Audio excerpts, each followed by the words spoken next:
Let me make sure. I think I'm okay. At least for yeah, I think we're good. Hello everyone, welcome to another live stream for Sky Fantasy Football. Again, there's obviously been no videos this week. I apologise for that, but let me actually fix the volume here. There we are. Yeah, I've had a lot of uni work to do this week, and streaming is just not. Making videos has just kind of had to take a bit of a back step this week, but it should be back to normal next week. I'm going to try and organise a bit more so I can get some next week. But obviously there's no games next week, in which case there probably won't be too many videos. But yeah, so I thought I'd come on, just kind of look over game week 24 a little bit, because there was no video this week. I don't have anything planned, I don't have any like graphics or anything. It's really just going to be going over the game week 23, looking at some possible captains and transfers and stuff. So it shouldn't be too long either. Glenn, how are you doing? Good to see you. Thank you for coming. So yeah, I thought I'd let things go on for a little bit, and then we can get started. I've got this really old iPad, and I'm trying to get the comments up because I never had them last week, unless I came off, but I really have no idea how to get it. So I may just have to keep switching back and forward for the comments, but that's alright. Not the end of the world. Is everything okay with the connection? I think everything is. I think everything's okay. Matty, good to see you. How are we? How am I? I'm good. 6 to play. 33 with 6 to play. I don't actually know. I've not checked anything at all in terms of this game week, and I don't really remember from last game week either. But I don't think I've done two. I don't think I had like any players. I generally think I had like 3 players playing. But yeah, I'll look at that in a wee second before we go on to stuff.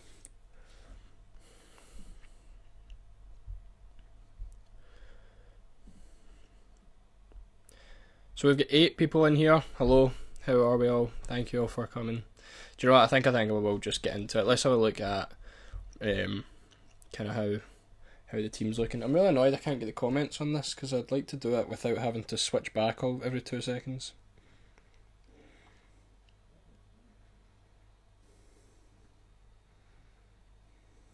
Nah. What if I switch it this way? Nah, still not. Oh well. Not the end of the world. Again, if there's any frame drops or anything, just let me know, and I'll try and fix some stuff around. But yeah, if you're here and you have no idea what's going on, we will just be looking at the captains. Can look at the spreadsheet for any fixture gains. I doubt there will be any. I doubt too. Like again, it's probably another uneventful week. Like we're basically not even past the first game week after the overall is technically just part 2 of the first game week. So yeah, let's go have a look at the team, shall we?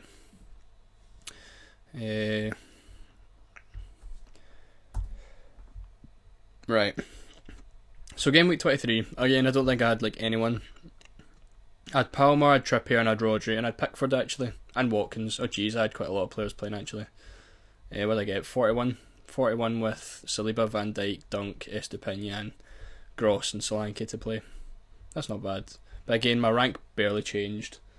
So again, I've really not gained anything. My second team, again, I think I actually dropped in rank in this team. Again, I'm just trying to like punt lots in this team because it's not doing very well at all. So I went for Foster. That didn't work. And I actually, do you know what's annoying? Is I had Bernardo Silva in my team.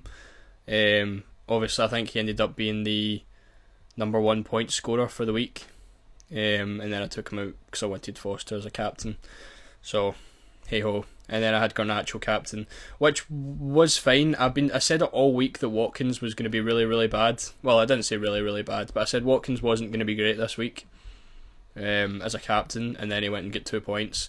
So I totally bottled the Pickford captaincy, even though again I'd been saying it would have been a good differential captain.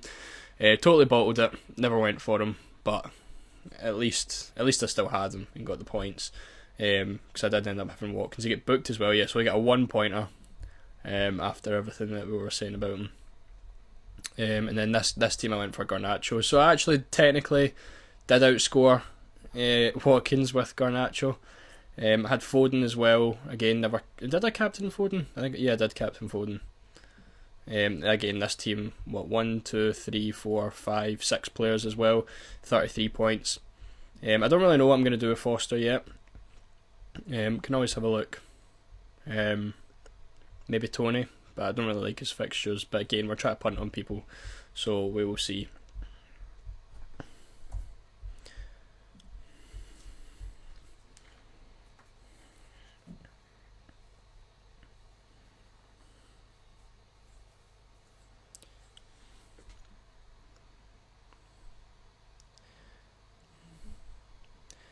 Yeah, I know. Risk didn't really work out, unfortunately.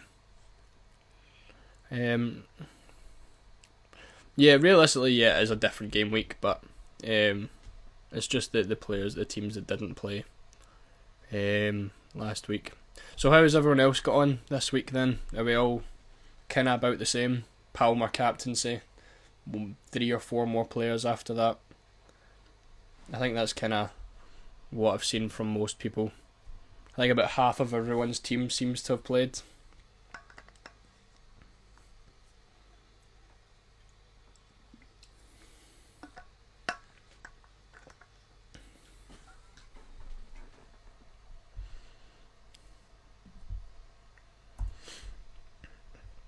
Right, so obviously I got hounded on Twitter for this, for going for a 5 at the back. I actually was quite happy with the Trippier points. Like I was hoping that he'd get involved in some of the goals. Because obviously, like this team isn't, like, it is pretty template, but at the same time, no one has Trippier. 6% owned, only 60 people in the top 1k. So I'm kind of looking forward to these games here. I think I could do quite well. It could be a pretty decent differential here.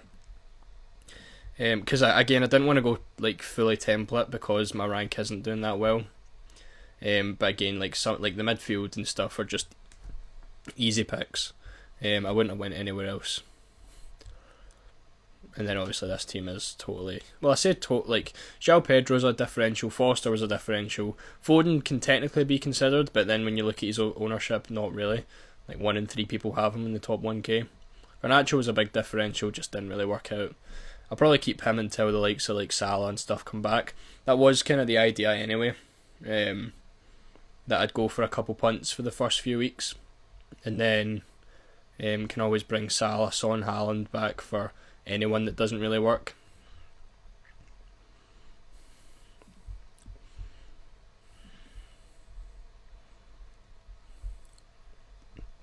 I'm really feeling good about Estepinian this week though. I think if I look at the captaincies for Monday, I think I'm actually going to stick the armband on Estepinian.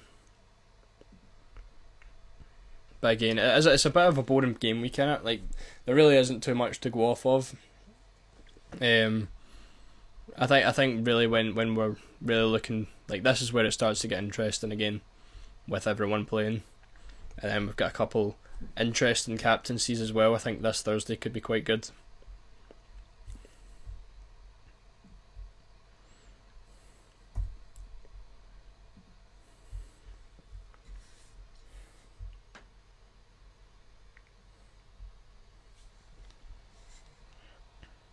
Jonathan, how you doing? Nice to have you. Yeah, Bernardo Silva was a great pick. I'm really annoyed I never went with him. Especially over Foden, because I really don't like Foden as a pick. I just kind of went for it because, again, the second team, I'm just kind of punting on whoever I can go for right now. But yeah, Bernardo Silva looked great. I think he picked up like passes, shots, I think he picked up 2 bonuses anyway. Then obviously the goal and an assist as well. Can't really remember. That game week feels like ages ago. Glenn 115th. That's brilliant. Like, that's very, very good. 83rd, and then you can get that back in like a week as well.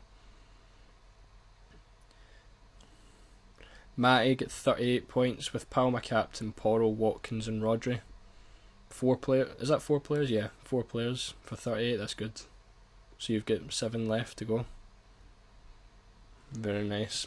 Right, let's get into things. I think let's actually have a look at some captaincies.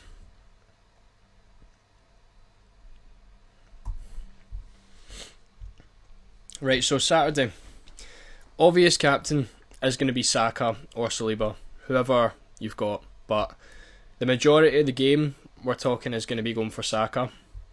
I've not went for Saka in any of these teams, but I'm happy enough to go with Saliba because I don't think Palace have been great at all. What have we got for their previous games? Where can I find the Palace player?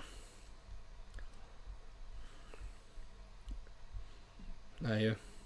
So they scored 3 against Brentford, 1 against Palace, 1 against Brighton, 2 against City, 1 against Liverpool, nothing against Bournemouth. So they have scored in their last 5 games, but I mean, like, this is probably the only one where you really have to worry about it. You would expect them to score at home against Liverpool. So I think Man City, scoring 2 goals against Man City away is really what you're looking at here.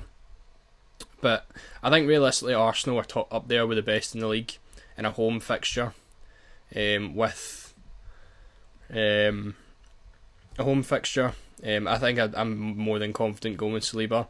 I've had so many times this year where I've had both Saliba and Saka, and captain Saka because of the ownership, and it's not worked out. So I'm just gonna have to hope that Saka doesn't do too well. And I think his form hasn't really been great either. Like, if you're gonna go against Saka any week, it's gonna be this week. He got a goal against Fulham, and then he get tackles and shots here. But before that, he's really not done much at all since really like this Wolves game. So yeah, I'm going without him. Hopefully that works out too well. If that doesn't work out, then my rank's just going to plummet again. But that's the kind of risks you've got to take. But I think Saka will be the best. Saka will be the most owned. In terms of the best captaincy, I think most people will be in agreement here that it's got to be Ivan Toney. He's confirmed that he's going to be starting. He's going to be the captain as well. So he'll definitely, I think, be the best captain that day. So in the second team, if you're sitting there with maybe a Burnley or Luton player, is that really where you want to go for Toney and captain him? Like, realistically, I'd be taking the captaincy away from Saliba to bring it on to Toney, and I don't want Toney for these games. Like, they are very, very difficult fixtures. You're talking Spurs, City, then he'd probably do quite well against Wolves, then he's got Liverpool and City and again, and then West Ham, Chelsea and Arsenal. So literally up until about March, he's not looking too great. And obviously he is talking himself about a move. I don't know what move that's going to be if it does happen, but you don't want to bring him in 1 week and then he moves off to a different league, like a different week after. I doubt it though. I think if he's going to move away, he's going to move to a team in the Premier League. But I don't know, like, are you willing to... I think you've got to kind of prepare yourself to make 2 transfers if you're bringing Toney in because of the poor fixtures. So in this situation, I'm here thinking I could bring in Toney for Foster and captain him. So that would be 1 transfer. So I'm looking for 10 points. Obviously, I'm taking the captaincy away from Saliba as well. So you've got to consider those points as well. So he's got to totally outscore Saliba, and he's got to be worth maybe 2 transfers if we're talking about bringing him back, taking him back out again. I don't think it's worth it if you're gonna just bring him in for 1 game. But maybe if you're sitting on like 34 transfers, 35 transfers, and you're looking to just kind of get some points in the bag, Toney could be a decent one. And even if you want to trust him through the Spurs and City games, that could be a good idea as well. But I'm happy enough just to stick it on Saliba. I think if this was a more difficult game than Crystal Palace, if it was maybe like a Brighton or someone like that, I'd maybe be more inclined to go for Tony. But I think the Arsenal captain looks fine. Obviously, if you've started with Tony, then you'd be captaining him. In which case, you might only need one transfer to take him back out, which could have probably been the better move. Again, in hindsight, I would have rather started with Tony than Foster. But hey, that's how the game goes. Sunday, I see. This is where there's so many good there would be so many good captains, but half of them aren't available.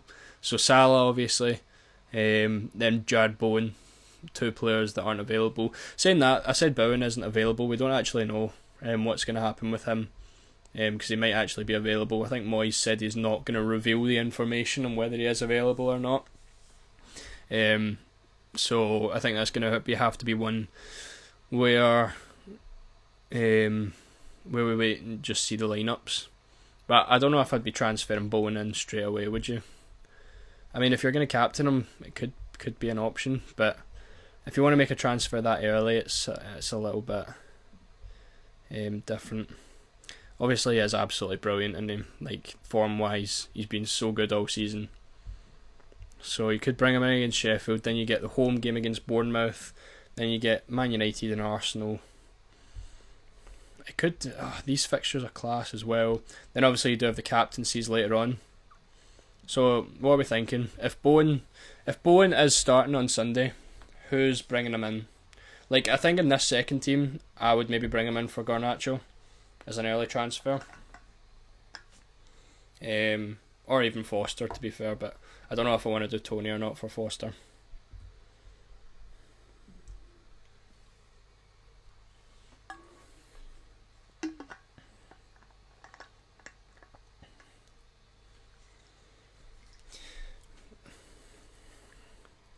Matty says, I think Isak will be good after the next fixture. I bet you were gutted because you had him in your team before the overhaul. Yeah, I've had Isak 2 or 3 times this year, and as soon as I bring him in, then somehow Wilson's miraculously back. I think the first time I brought him in, what was it? It was quite early on. I think maybe Isak started 2 games, and I thought I'm bringing him in, and then I think it was a Wilson injury. Brought him in. He played a game. And it was the 8-0 game against Sheffield, and he got he never started, which was awful. So the first time I had him was terrible, and then I brought him in again when Wilson got injured, and then he was back the next week. So I don't know if I'll be owning him again unless Wilson literally leaves. I don't know if I'll go back to Isak. I didn't own Saka since Gameweek 1. When I captained him,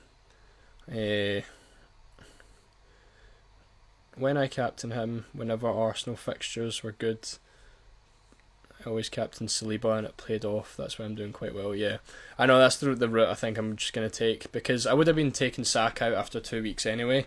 So I thought the best way to do it is just to go against him. For me anyway, the best way to do it was just to go against him, and hope that he doesn't do too well. Quite fancy Solanke to score against his old club. Yeah, I think Solanke will be my captain. That is unless Bowen came back, in which case then we've got something to think about, because I've not really looked into what happens if Bowen is available. But yeah, I think Solanke will probably be the most captained. I'd rather have Solanke than Van Dijk, I think, because I think there's more chance of Bournemouth scoring than Liverpool keeping a clean sheet, even though Van Dijk will get the passes. I had Bowen all season, but because they're missing their midfield until they come back, I think Bowen's a no-go. Yeah, that's also fair, to be fair. That makes sense. Maybe till after AFCON when Kudus is back.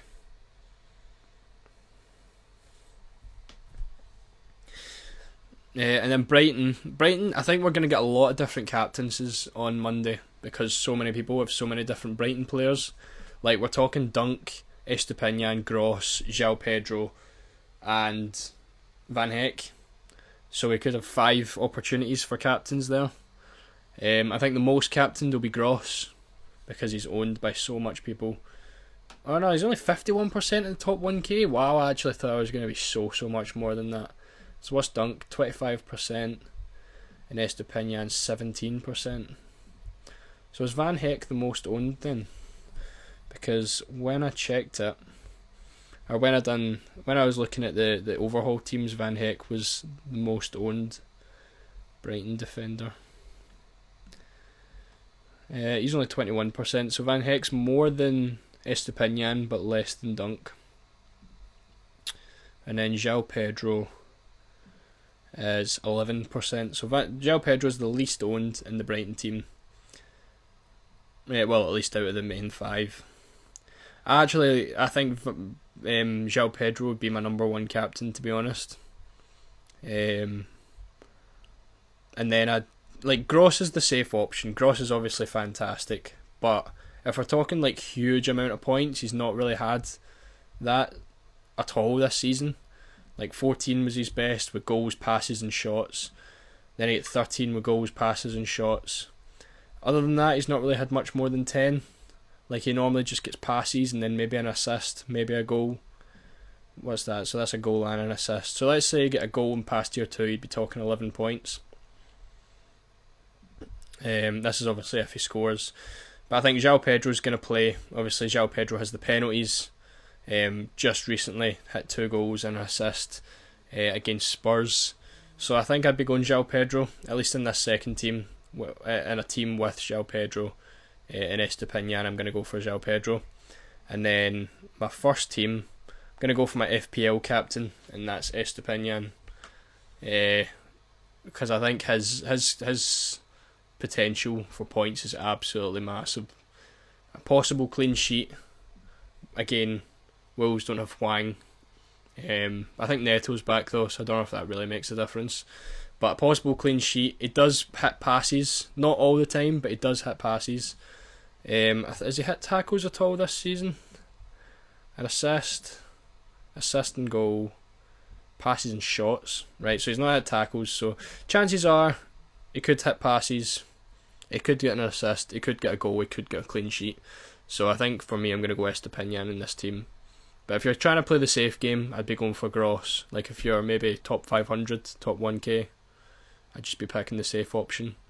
Because Wolves could easily score. Like we know how Brighton are with their defence. Obviously with their most recent game keeping a clean sheet. But on the grand scheme of things, it's probably more safe to go for Gross. I can see that game being like maybe a 2 each. 2-1. Something like that.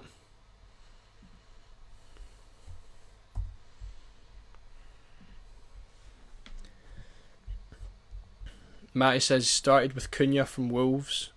Yeah. Wait, from the overhaul, that's pretty decent. I did see he was he seemed like a pretty good differential that only 1 or 2 people had. FPL Spartans, hello. Good to see you. Thank you for coming. Good evening. There's a big heart in the way of that message. I have 4 Brighton players, so interesting to hear your captaincy chat. Yeah, so for me, I think the order goes João Pedro in terms of like most potential for points. I would go João Pedro, Estepinian, Gross, Dunk, Van Heck.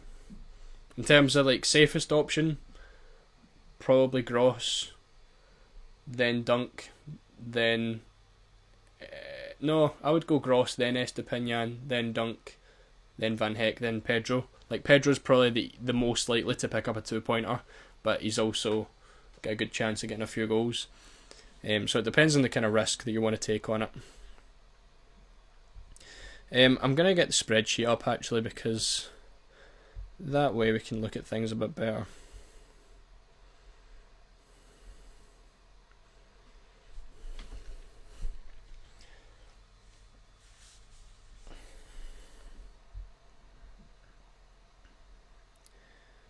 If it wants to load, that is. Do you know what? I totally forgot to charge this before coming on. 26%, so we're good for another like half an hour. If we want to go for half an hour, that is.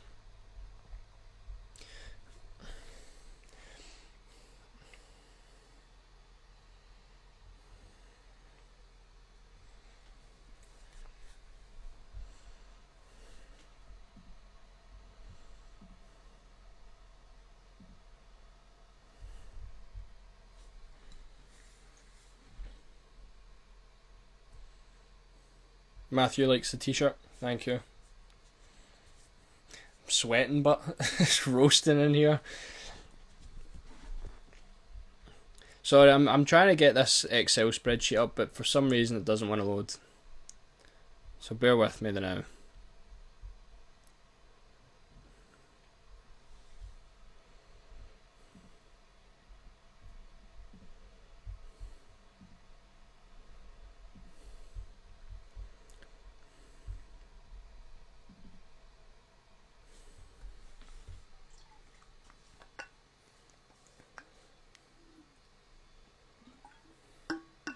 In the meantime, what are we all thinking about the Guardiola Barca versus Guardiola City debate, which I've seen quite a lot of? Seems to be Barcelona 2010, or some people think the Man City current team would beat the Barcelona 2010 team. Personally, I doubt it.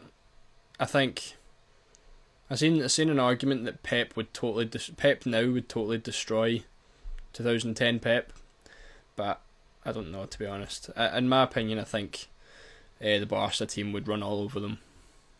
In terms of like midfield wise, like a Xavi, Busquets, Iniesta midfield. Or did Yaya Toure play for them at that time? I'm not too sure.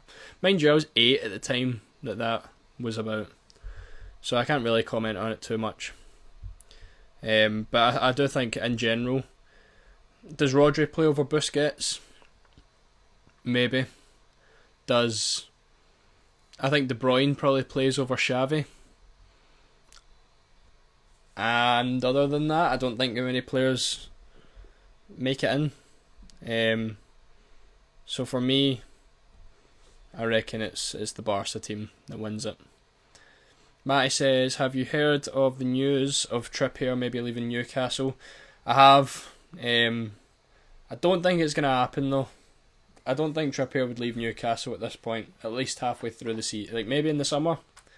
But when Bayern comes calling, it's always, it's always going to be tempting. It seems like Bayern is trying to build a Spurs squad at this point with Kane, Dyer, and Trippier. But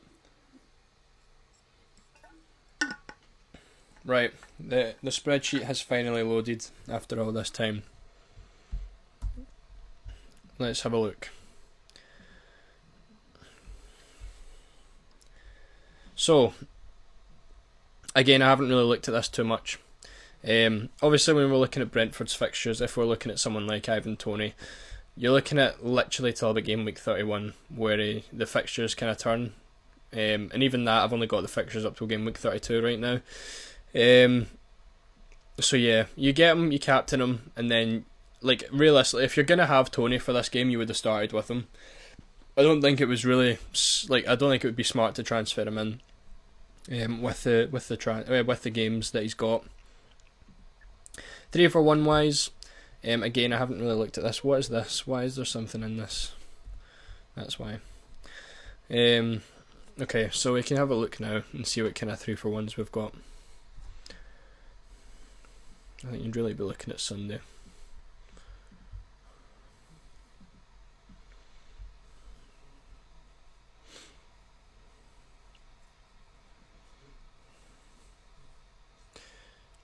So the main ones that stand out, again, Brentford.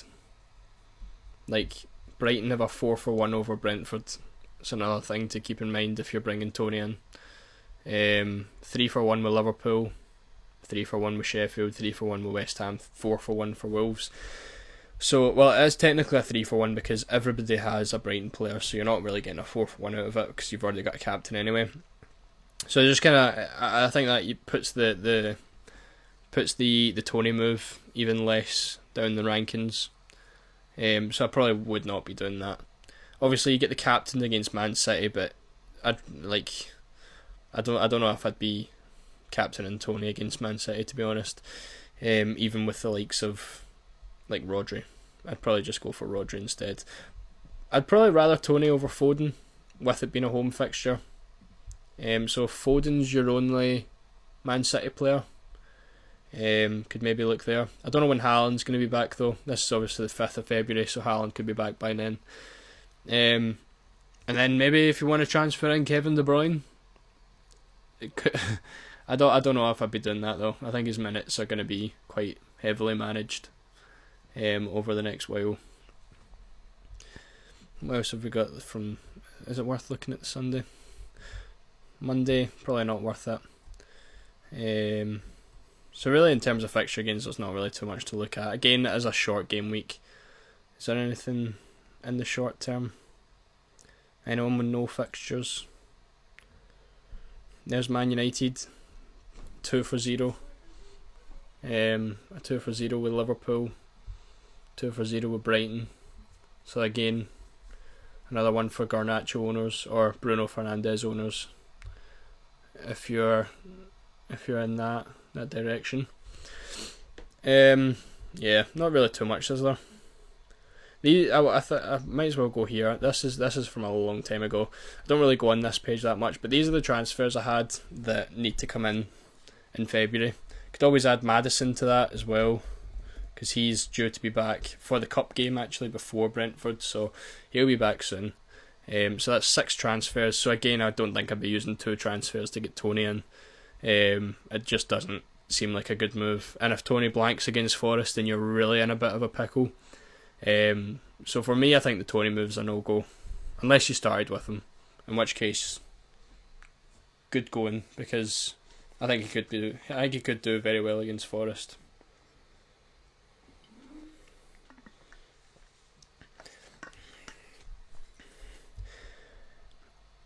Best captains I've updated. We've took away this week now, so this is how we're looking in terms of like the table. Gross is in there because he's technically is the best captain, but it's kind of just whoever you think for Brighton. So Gross is there for me 3 times, but that's really just Brighton captain 3 times. Solanke in there again. I've got Solanke down as Sunday's best captain. Again, he probably will be my captain, but if Bowen starts, it's obviously going to be Bowen. But obviously, as it was pointed out, the West Ham team is very, very thin right now with the amount of options they've got. So is Bowen really going to be that good with no support? We don't really know. And then I've got Saliba on Saturday. Again, can easily be Tony. Again, that is very subjective, the best captaincies list.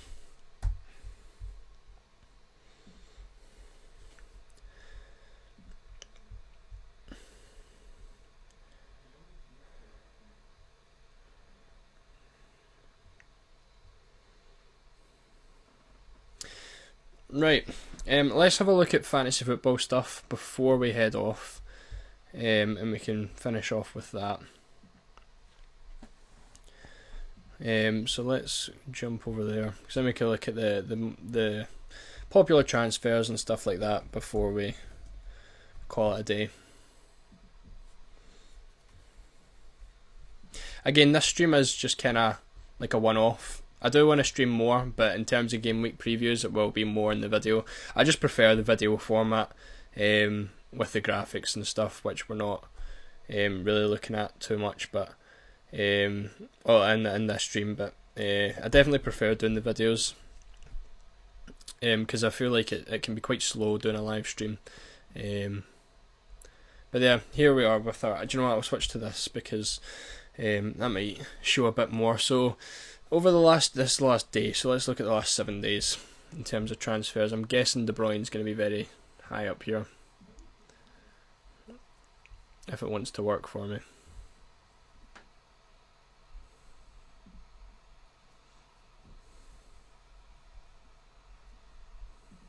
No? Just giving me a day. Right, hold on. Let me try to fix this.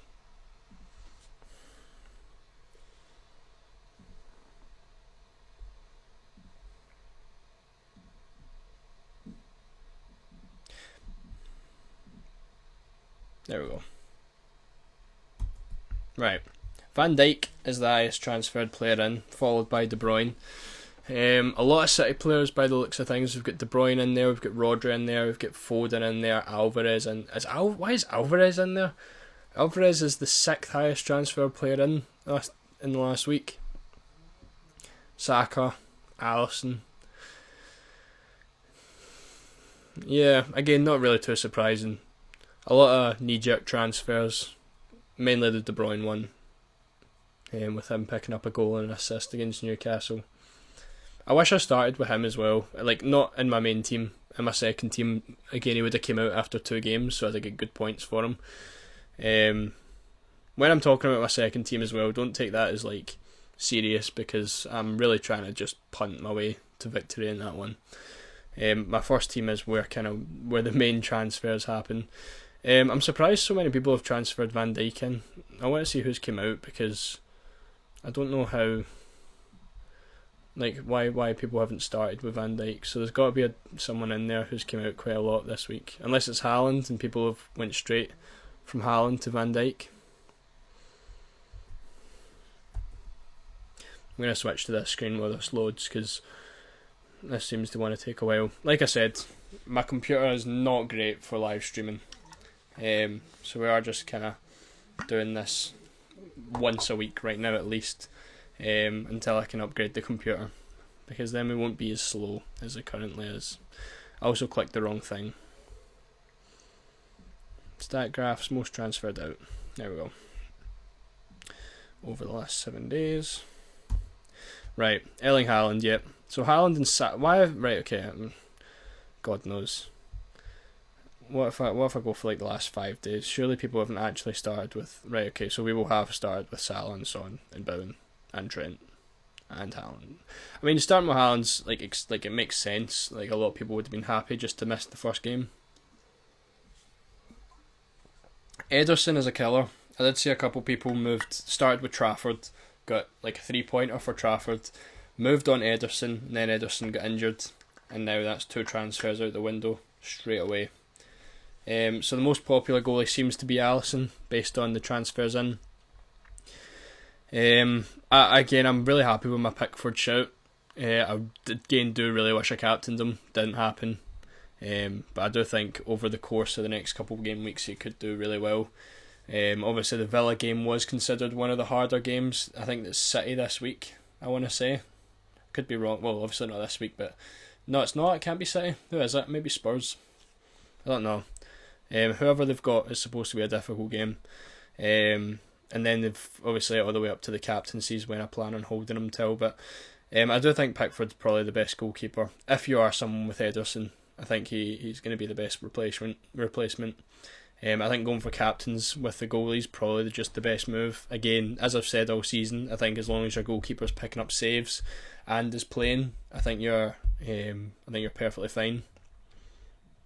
But I don't really think you can take this into account, to be honest, because it's literally just players that have been unavailable throughout the entire overhaul. So there's not really too much to go off of.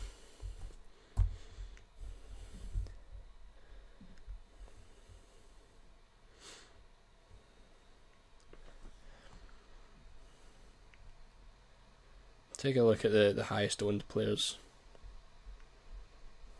before we head off, and then that'll be us.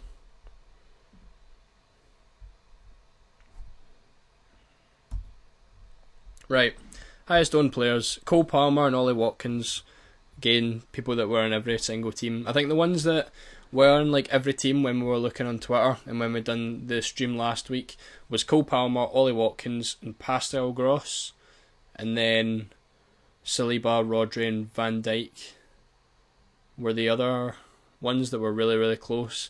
So Saka's in there in terms of the general game. Who else is quite high? Pedro Porro's very high. Then Foden is right up there, second highest owned City player. Alvarez is 30% in the top 1k. Solanke 32%. So I think Solanke will probably be the most captained player this weekend on Sunday. Vicario, the most popular goalkeeper. Is Pickford there at all? No, so Pickford's not even like top 15%. Or owned by 15%. Areola's in there. Again, that'll be for the captaincy coming up in case Bowen's not back, but I think he should be perfectly fine by then. Brighton players again, obviously Gross, Dunk, Van Heck, Estepinian, so João Pedro's not there. I think he was 11% when we checked it. So technically our template team goes Vicario, Saliba, Van Dijk, Porro, Dunk, midfield, Palmer, Rodri, Saka, Gross, Foden attack, Watkins, Solanke, and then Alvarez is kind of like the 12th man there. So yeah, again, nothing really too much to go over this week. Again, it's a bit of a short week, and it is right after the overhaul, so there's not really too much to talk about. So if I'd done a video this week, it would have been pretty short anyway. I can read the comments before we head off. Matty says, Foden's just a placeholder for me when Salah comes back, but City have a double in 25, so might look at taking someone else out. At least you can live stream. Yeah. Everyone have Spurs next, right? Okay. And then Glenn says, I think if it's the last week, then I'll still be through overall, so it's probably skewed. Yeah, that's what I mean. So Glenn says only 4.2% of people own Pickford, so a very nice differential for me then. Quite happy with that. Again, I didn't see it. I think I maybe saw one person on Twitter that had Pickford as well. But yeah, I don't really think there's too much else to go off of, so thank you to those who came. I think we went live for 41 minutes. So thank you. Spartan says, what are you studying at uni and how's it going? I'm studying business and it's going alright. A bit behind. Got my dissertation to do this year, final year, and then we'll be finished by April. So it's going alright. Do I enjoy it? Yeah. It's education at the end of the day.